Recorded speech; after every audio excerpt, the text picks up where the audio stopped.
Oke, sekarang kita bakal memahami konsep dasar dari Java. Kita bakal latihan Java juga di sini. Jadi, bro, di apa? Di versi part 1 ini kita tuh bakal ngejelasin dengan ringan tentang bahasa programan Java. Ini di part 1 awal aja ya. Kalau kamu pengen coba buat masuk ke software development ya atau rekayasa perangkat lunak kayak misalkan kalian mau bikin Android, aplikasi Android misalkan atau enggak bahkan website gitu, website atau backend server buat sistem-sistem perusahaan besar, Java tuh salah satu bahasa yang wajib wajib banget dikuasai. Soalnya mau bikin aplikasi Android itu mau apapun itu, mau pakai Flutter atau nanti kalian udah jago mau pakai Flutter, udah jago mau pakai React Native, kalian tetap harus bisa Java. Walaupun si Flutter sama si React Native itu nggak pakai bahasa programan Java, misalnya pakainya JavaScript, TypeScript atau misalnya pakainya Dart, tapi kalian wajib belajar Java soalnya nanti di patch bawaannya Androidnya nanti kalian bakal pakai Java Java juga ujung-ujungnya kalian harus bisa juga gitu buat compile dan segala macam. Nah, penjelasan pertama tuh Java, kenapa kita harus pakai Java atau misalnya kenapa Java tuh bahasa programan yang amazing. Pertama, Java itu stabil ya, dipakai di perusahaan besar kayak Netflix, Amazon, sampai sistem perbankan itu pakai Java biasanya. Beberapa sistem perbankan masih pakai COBOL ya, COBOL yang emang dia tua banget tapi oke banget gitu, aman banget. Yang paling keren tuh Java tuh punya prinsip write once, run anywhere.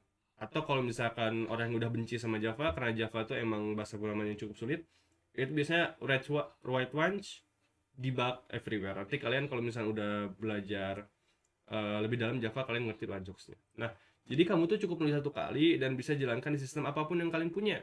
Soalnya kita punya JVM atau Java Virtual Machine. Ya nanti bisa dipelajari lagi ya. Apa tuh Java?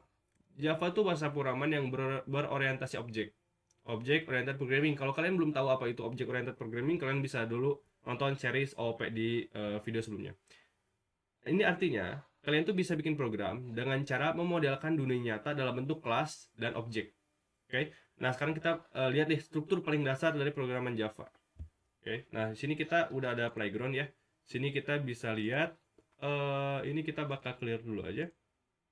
Ini kita nggak pakai itu dulu, kita nggak pakai VS Code atau apa dulu karena ini masih program simple. Misalkan kita punya kelas namanya main misalnya ini. Oke. Nah, si kelas main ini dia punya ini ya. Kita mau public static main string gini terus dia ax ini. Nah, di sini kita tinggal system.out. Ini lihat ke kanan soalnya monitor sebelah kanan ya. Saya dua monitor soalnya. System out print line lalu dia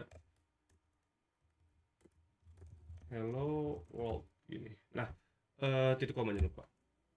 Nah, saya jelasin dulu nih masing-masing dari sini. Ini tuh simpel banget. Tapi ini nih mencerminkan semua hal dari Java. Oke, Kak public class main. Nah, kita tuh mendeklarasikan sebuah kelas di Java, ya. Kelasnya main. Di Java, segala sesuatu itu harus dibungkus dalam satu kelas. Gak ada kode yang bisa berdiri sendiri di luar kelas. Kayak kalau di Python sama di JavaScript kan bisa ya. Nah, public static main string arch ini apa sih? Ini bahasa pulu-pulu dari mana gitu? Enggak, ini tuh titik masuk dari program Java. Java Virtual Machine atau JVM ya akan mencari metode ini dan menjalankannya pertama kali saat program dieksekusi. Publik itu artinya metode ini publik ini artinya metode ini itu bisa diakses dari luar kelas. Misalnya ada publik kelas main, terus bikin lagi misalkan publik kelas misalkan apa ya, misalkan ulin misalkan gini ya. Nah, si publik ini, si static main ini tuh bisa diakses lagi di sini atau si kelas main ini bisa diakses lagi di sini gitu. Jadi karena kalau nggak di sini kan nggak bisa ya. Kalau Java gitu beda sama JavaScript atau Python ya. Gitu. Itu yang dimaksud dari publik gitu. Bisa dibikin private misalnya gini, private. Ya, tapi nanti kita bahas lebih lanjut lagi. Sekarang kita bahas publik dulu aja. Nah, static itu artinya bahwa metode ini tuh bisa dijalankan tanpa perlu membuat objek dari kelas tersebut. Nanti kalian bisa brainstorming sendiri itu maksudnya apa. Biar kalian lebih paham juga ya. Kalian bisa perdalam lagi. Nah, void Oh, ini ada static void. Oh, pantas. Nah, ini ya. Nah, public static void main. Oke. Nah, void itu artinya metode ini tuh nggak ngembaliin nilai. Jadi ya udah, ini cuman nge-output aja sih, kan sistem out, jadi nge-output yang ngembaliin nilai apapun. Artinya void. Nah, buat string arch ini artinya parameter buat nangkap input dari command line. Ya kalau ada gitu kan. Nah, buat sistem output lain ini yang paling sederhana, ini tuh perintah ke komputer, dari kita ke komputer itu buat nampilin output ke konsol. Ya, sistem itu kelas bawaan dari Java, jadi bukan kelas bikinan gitu kan. Kita bisa bikin kelas lagi. Ini tuh kelas bawaan. Ini kan kelas main nih. Sebenarnya sistem itu sebuah kelas juga, tapi bawaan dari Java, jadi nggak usah ditulis, nggak usah dibikin gitu. Jadi udah bawaan, udah dikasih dari pabrikannya sana. Itu kelas bawaan dari Java. Out itu objek dari kelas itu sendiri, dan print line itu metode untuk cetak dan pindah baris gitu. Jadi yang ngecetak, jadi sistem ini itu kelas lagi, out ini kayak objek dari kelas tersebut. Print line ini adalah perintah buat dia nulis si hello world, lalu dia ganti baris gitu, atau ganti baris, lupa saya. Nah, Java itu pertama ya, dia tuh case sensitif ya. Case sensitif apa maksudnya? Jadi Java tuh bedain huruf besar sama huruf kecil. Jadi kalau misalnya kalian tulis main di sini dan kalian bakal bakal pakai kelas ini lagi nanti, kalian tuh gak bisa m-nya tuh kecil. Bisa, dia harus sama persis, harus main. Soalnya kan ada bahasa programming yang case sensitif, ada yang enggak gitu. Kalau Java ini dia case sensitive language ya. Sistem itu juga beda, sama sistem S-nya gede sama kecil tuh beda juga. Ini tuh biasanya jadi jebakan klasik ya buat buat para pemula gitu. Jadi hati-hati di sini. Nah, kenapa sih struktur ini penting? Pertama ya, karena ini tuh bakal jadi template dasar yang bakal terus kamu pakai buat bikin program-program lebih kompleks nanti gitu. Mulai dari manipulasi data, logika, sampai bikin aplikasi yang beneran aplikasi gitu, yang dari live aplikasi. Nah, jadi buat pengenalan Java ini bisa di run ya sih, bisa kan? Eh,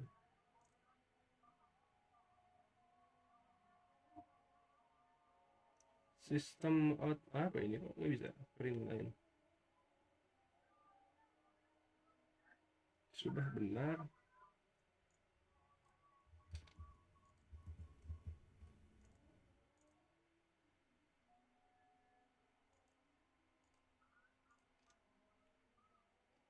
Hah?